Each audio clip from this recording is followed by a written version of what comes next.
Don Vincenzo Arnone oggi qui presso la chiesa di San Nicola per la presentazione del suo libro Narrazioni.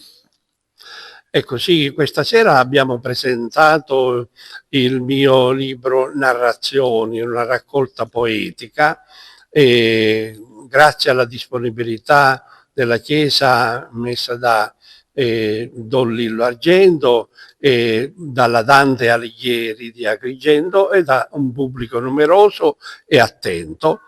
Ecco, questa mia raccolta è appunto di poesia, la prima, è l'unica anzi, perché ho pubblicato vari libri di carattere narrativo, saggistico, ma questa è l'unica raccolta di poesia.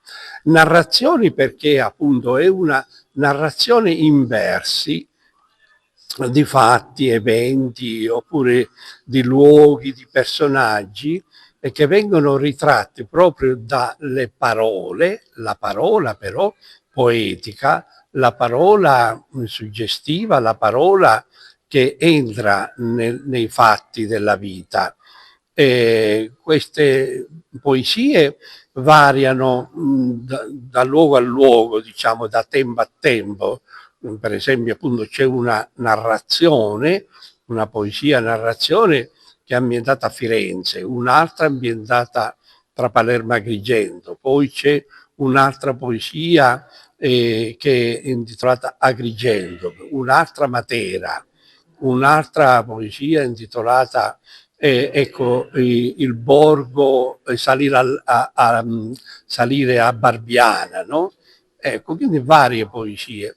E io penso, ecco, ci sono anche delle ballate, le ballate poetiche, una ballata di Eva, una ballata di Adamo, una ballata di Ruth, no? Ecco, proprio nello stile della ballata classica biblica, ecco, che vede un po' ecco, raccolti tutte queste suggestioni.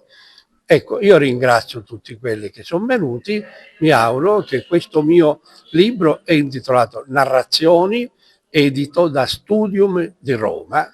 Tra l'altro c'è stato anche un ampio dibattito con diversi interventi in materia. Sì, ci sono stati diversi interventi della Presidente della Dante Alighieri, Ienna, di Enzo Di Natale, di Antonio Liotta, di Sciabica, e poi alcune persone hanno letto alcune poesie. Quindi direi che è stato un incontro completo, ecco, nella sua sfaccettatura, ecco, di poesie e saggistica e interventi critici.